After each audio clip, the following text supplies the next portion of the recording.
Welcome to Jets Rewind. This is Marty Shupak. I'm in Valley Cottage, New York. I'm joined by Ray Clifford, who is in Las Vegas, Nevada. Ray, how are you doing in Las Vegas, and how's the weather Oh, up there? you know, I saw a funny T-shirt at that old movie Straight Outta Compton. A guy was wearing one, said "Straight Outta Money." That's how most people Okay, leave that's Vegas. good. But Okay, no, where? the weather's nice. It's not overly hot. It's nice, but we're heading Idaho way here in a little bit. Okay, good. We are recording this on Saturday, October 30th, right around 12 noon, a few minutes after, and we're about 25 hours away from kickoff time. And I just want to point out, Ray, to the fans that I do have the article up to preview the Jets Bengals kickoff. You could go to our website right now. We'll have this up too also. Ray, I just want some last thoughts of the Patriots games, and I'll start. Last week I was full of emotion, and I was really letting BB have it, the coach of the Patriots, for any number of reasons. I could have added a lot more things that I know about this guy that haven't been confirmed, going back to Spygate, also when he locked Eric Mangini out of the Patriots facility Yeah, after he took the Jets job, and also when because Eric Mangini's wife at a NFL meeting had tried to be cordial to Belichick, he snubbed her, and Mangini found out they had to hold him back. He was going after Belichick. And there are other stories I know that aren't confirmed. There are some interesting Spygate stories, which are you could the stuff I've heard. I could see why the Goodell destroyed that. But anyway, back to that game, which was a total embarrassment, and it stung. It still stings. It was a horrific week just thinking about it. Our coach was shell shocked. It was amazing to me that after a bye week, we came out and we put up that slop. And now that our quarterback is injured, we have Mike White. We're sitting at what are we, 1-5, Ray? yep. We're 1-5 now, and it looks like the bottom. There's no end to the bottom as it's the way the season's going. It's like almost out of control. We play the Bengals tomorrow, which is a hot team, up and coming team. We'll get into that in a minute. And after the Bengals, I mean, we don't even have a time to, have a beer because Thursday night we have the Titans. So in summing up No, this, that can't be right. We already played the oh, I'm Titans. sorry, the Colts. Okay, That's right. I get those two. We play the we're Colts not in Thursday. that division. Luckily, we get killed by everybody. Right. It's the Colts on Thursday night. But anyway, the loss stung in any number of ways, and we have to move on. So, Ray, why don't you give some last thoughts? The one thing I'll say too that I'm so upset about was our defense had been playing competitively, and the way they came out of into that game and the way they played was so distressing and so frustrating. So, Ray, I'd like to hear your last thoughts, and we'll get right to the Bengals. Uh, First, as far as Bill, I'm not really surprised or that bothered by because that's been his ever since he left the Jets. That's been how he's been. He's a very vindictive person behind the scenes. He isn't upfront about it. He just plays it off as it's just coaching the game or doing whatever. But the Mangini thing, he definitely did lock him out of the facility. I didn't know about the wife thing, but I heard some other. I'd listened to some other things where him talking about the Jets. Hang on, Marty. I'm going to have to pause this for a second. Sorry, that's the danger of doing it from a hotel room. The cleaning crew might give you a tap on the door while you're talking. Anyway, there were stories of how when he somebody that covered him and they were in meetings, he basically commonly referred to that, when he was talking about the Jets as F the Jets or the effing Jets all the time. So he still carries a bitterness that I don't really completely understand. I understand it a little, but so Bill is who he is. My whole thought on that was I just hope Saleh keeps that in the memory bank, and if he ever gets the chance, pay him back. That's the only way you can handle it. You can't blame him. You don't want him to score 54 points or whatever they put up and stop him.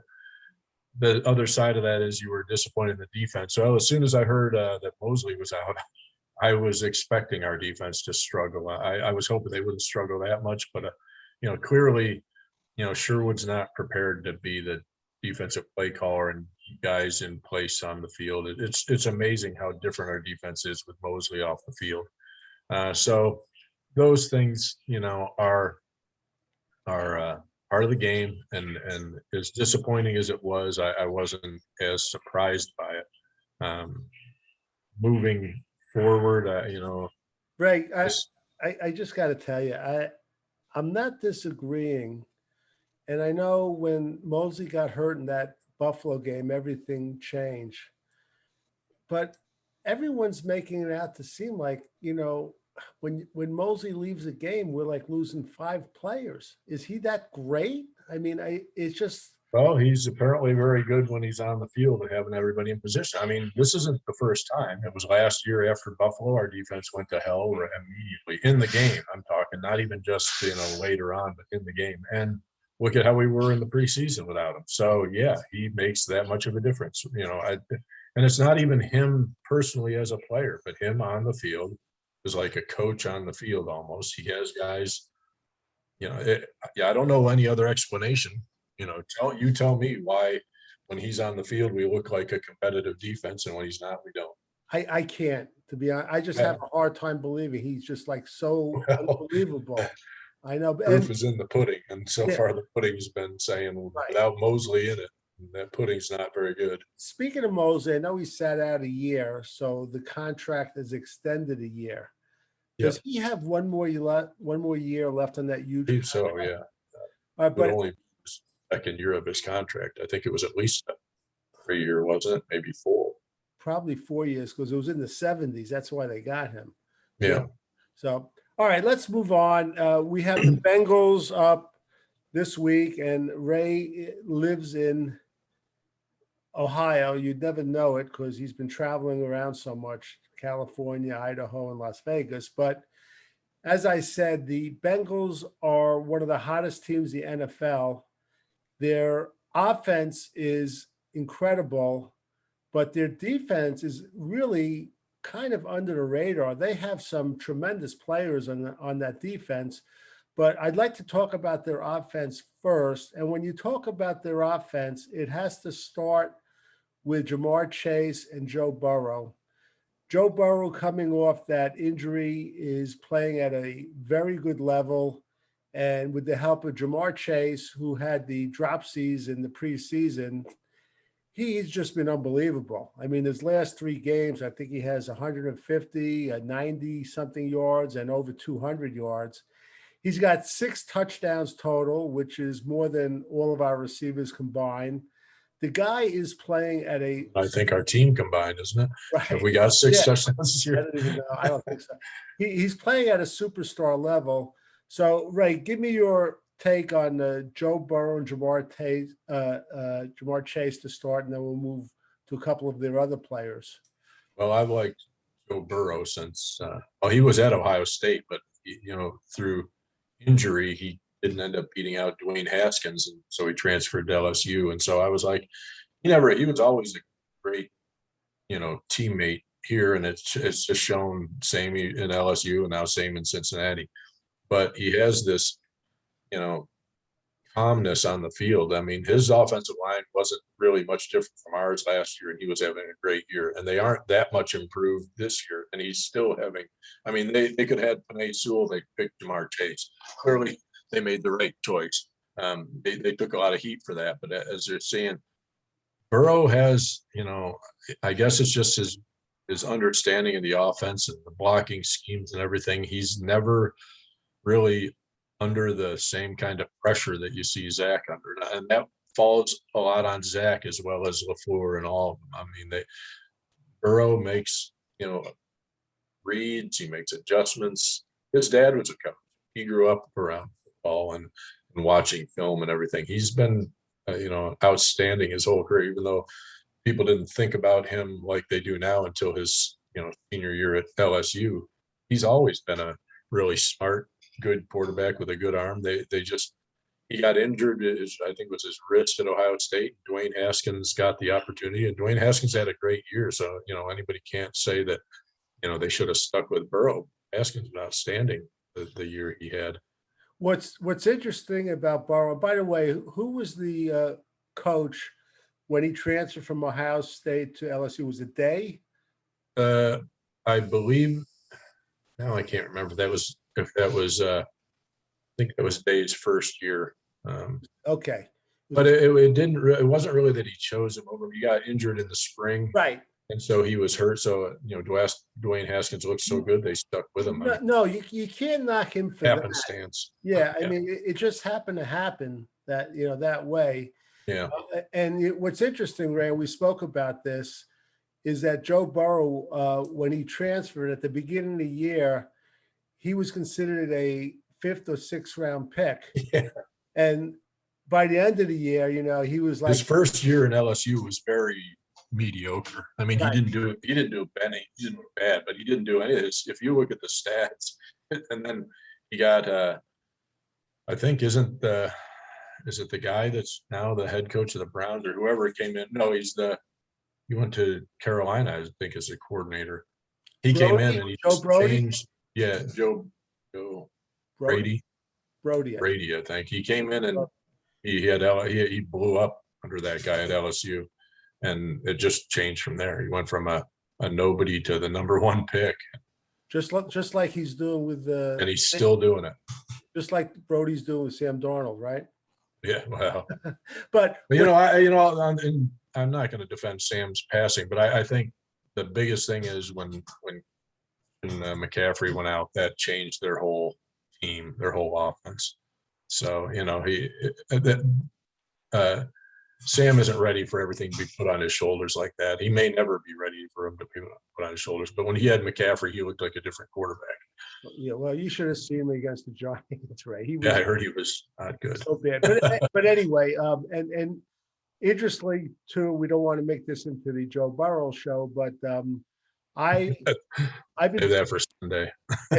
I've been following college football a while. Some years closely, some not that closely, and his last year at LSU, that was the best season I ever saw a quarterback have. It was just unbelievable. Better than Trevor Lawrence, better than Dan Marino.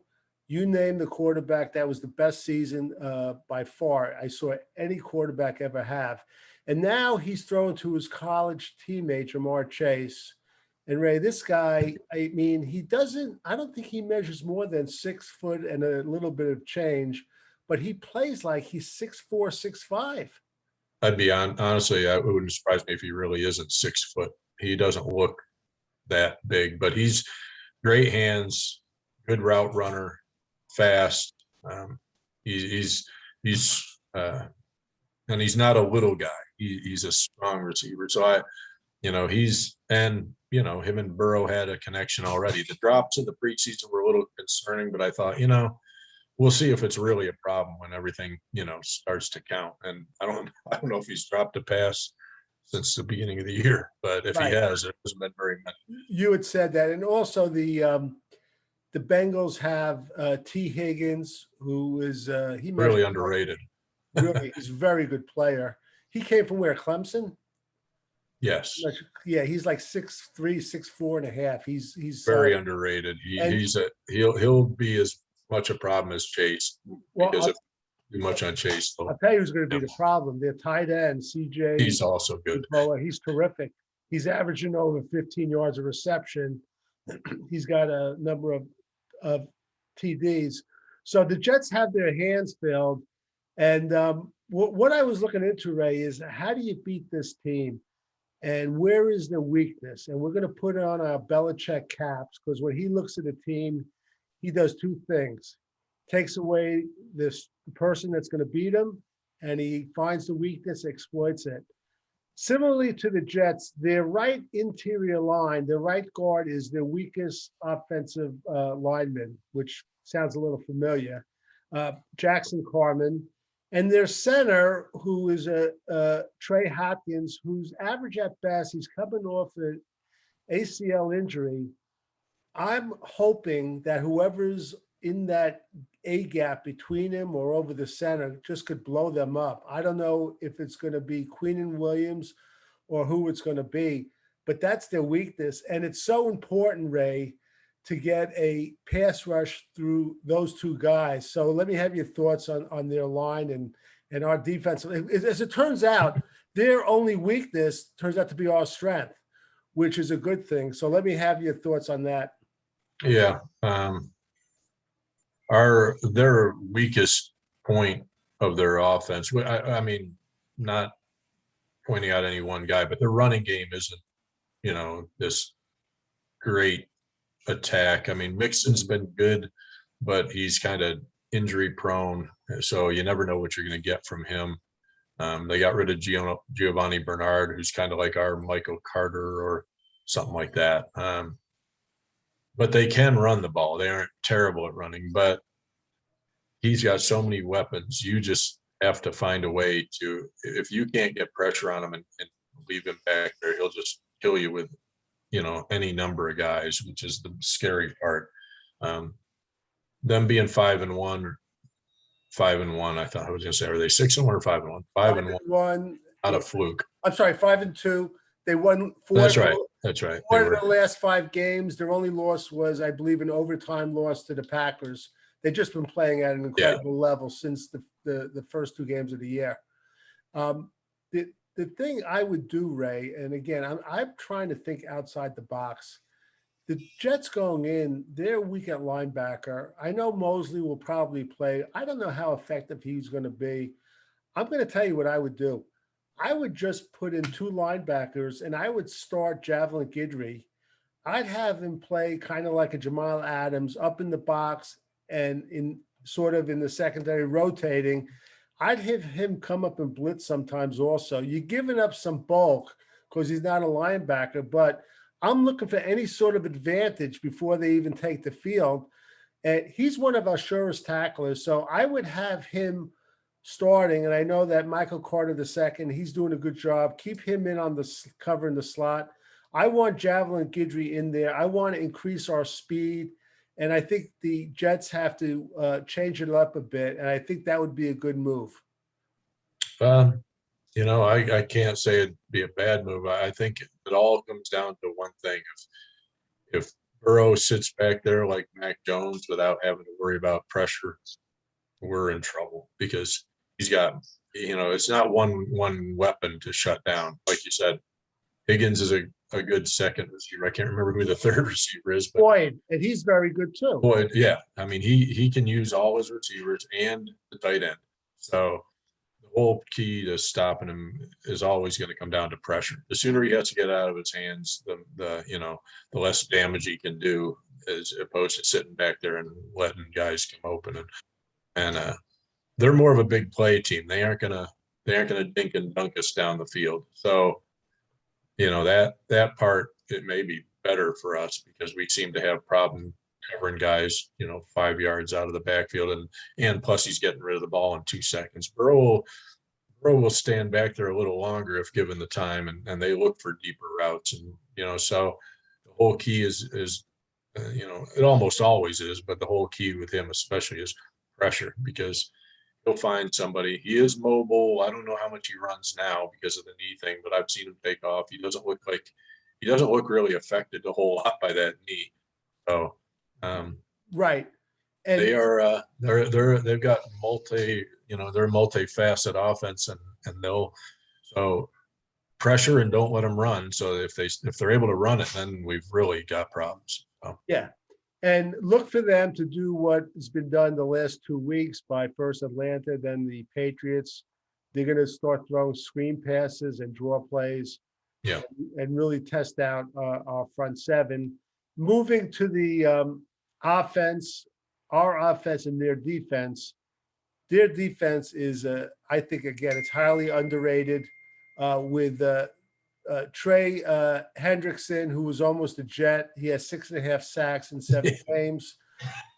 And our free agent is injured, of course. And they got him from New Orleans. And also their other defensive end is Sam Hubbard. He's got 4 sacks. He had 2.5 in the last game against the Ravens. But and they have a good lineman, a good safety. But the one player, Ray, that is playing at a level which has been incredible, he was only a 3rd-round pick, is this linebacker Logan Wilson. That guy is playing great. He's leading the team in interceptions. Ray, when was the last time a linebacker led the Jets in interceptions? Ray, when was the last time the Jets had an interception? I can't remember on either, so it's been a while. I think it was the Lance Mel days, if anything, Right. that a linebacker actually had multiple interceptions. Yeah. So we have our hands filled. I'm going to tell you in a second what I would do as a little bit of a game plan. But Ray, what's your take on their defensive personnel from what you've seen being a Buckeye out in Ohio? Well, I haven't watched a ton of the Bengals. I have watched they That's good. It's Bengals and Browns here. Bill Murray on Saturday Night Live used to do the Oscars, the movies, like as the. I'll watch them. Well, then he'd say, I didn't see these 3 movies, so I can't comment. But go ahead. Anyway, what you know is a lot of times the Jet games and the Bengal games are on at the same time, right. So I'm not gonna. Yeah. But I watch them when I can. Like I saw the Jacksonville game, the second half of it when they just looked like a whole different team. But their defense has been playing good. Everybody didn't think that it'd be that good. So it's kind of a surprise to everybody. And the linebacker thing is probably more a symptom of pass rush than it is him being this unbelievable linebacker. But in our case, since we can't stop the pass rush, he could be a problem. So could everybody else on their team. They're a solid team on both sides of the ball, which is, a lot of why they are where they are, but nobody expected their defense to be this good at this point. But their offense just looks better than last year. And so, between the two, they aren't a surprise as much as people think they are. They're a solid team. And I don't remember who their kicker is, but it seems like their kicking game's just okay. So maybe we can keep them to field goals. Maybe we got a shot.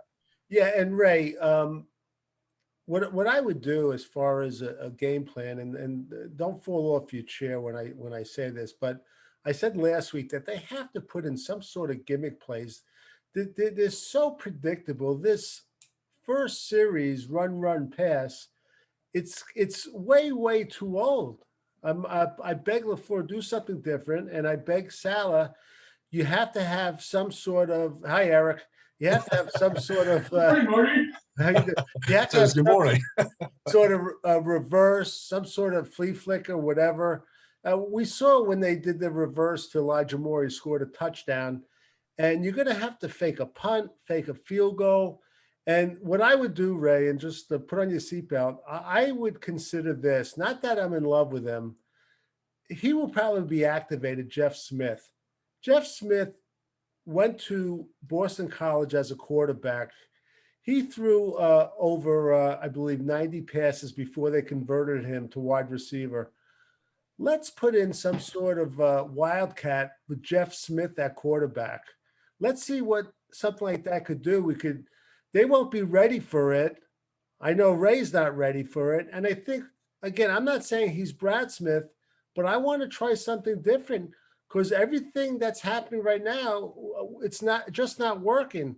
So, Ray, I'm going to ask you what your game plan is as far as Mike White maybe sitting in the pocket or doing some gimmick plays. What would you do? I'm going to put on your Michael LaFleur hat right now.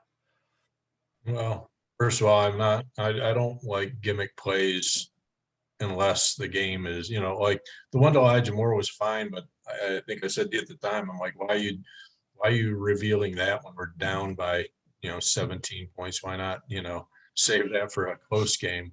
And so, and we're not in games enough to, unless he wants to, win the coin toss and, say we'll kick off and then try an onside kick to start the game or something. But, I don't mind trick plays, but I don't see, using them up when you're getting, whipped.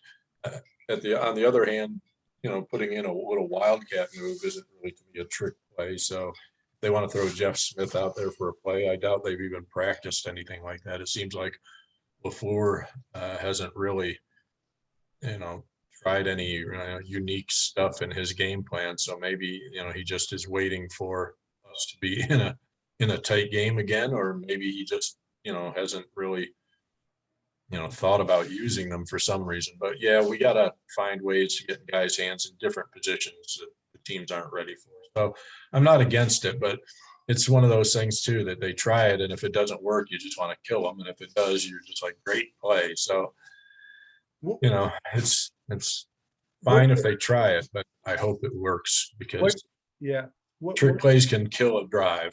Right, they could. What are your thoughts of Mike White going into the game after how we looked for a good half against the Patriots? Yeah, a good half, but we were down by a ton. So, I mean, Bill wasn't exactly pulling out all the stops against him. And then he started playing with his head a little more as White was having some success. Then you saw Bill change how he fenced him. And now they've had a whole week to, kind of think up things to do for White. It's just a different style of quarterback. He's not mobile like Zach, but that might be a good thing because I think Zach was relying too much on his athleticism, which got him out of trouble in college. But in this game, you got to be a little more under control. And I think this time off is going to help Zach. But with Mike White, I think they're going to change to a more typical game plan where he's doing, trying to run more structured plays, keep him in the pocket, not call and play, other than maybe rolling out. I don't know if he throws well on the run, but to me, you got to mix it up with screen passes and draws. And all our screen passes seem to be wide receiver screens where the guys get hit as soon as he catches the ball. Let's do more of the one, where we let the guys come running through and dump it over to be like the Michael Carter and let them do something. Get it to guys in space, plays that happen. Guys can make moves. All right. Here's a question for you, Ray. We're going to close this out, but who's the starting quarterback Thursday night against the Colts? Tell me how Mike White plays on Sunday. If he looks absolutely horrible, it's got a good chance of Flacco. If he plays well, and I don't mean he has to win the game, but if he plays well and is productive, it might be they might stick with White. Right. Okay. I'm going to go out on a limb. The Jets are going to shake up the world. They're going to win 20-17, Ray. All right. Against the Cincinnati That'll kill Bengals. my parlay I just laid down in Vegas, by the way. Well, if you bet against our team, you deserve to lose. Okay, what's your prediction? I just until I see something that says we can stop somebody and Burrow's on such a roll, I'm hoping it's close, but I'm going to say like 31-13 Cincinnati. Okay. I'm going to be, I'd love to sound like an optimistic Jets fan, but they haven't given me any reason to. And I know I sound like a homer, but I do predict the Jets losing some games too. All right, we're going to close this out. Ray Clifford is in Las Vegas, Nevada. I'm in Valley Cottage, New York. We're about just a tad more than 24 hours away from kickoff time. It's supposed to be a beautiful fall day in MetLife Stadium. So for Ray Clifford and Marty Shupak signing off. And hey, make sure you check out our website, jetsrewind.com. We have that article up. We also are upgrading everything. And please, if you are on YouTube, subscribe. If you're listening to this on, Apple Podcasts, give us a good review. We love to have good reviews. We want to keep this format the way it is. We don't want to drown you guys out with advertising or a lot of jokes and all that stuff. So until next time, this has been Marty Shupak and Ray Clifford.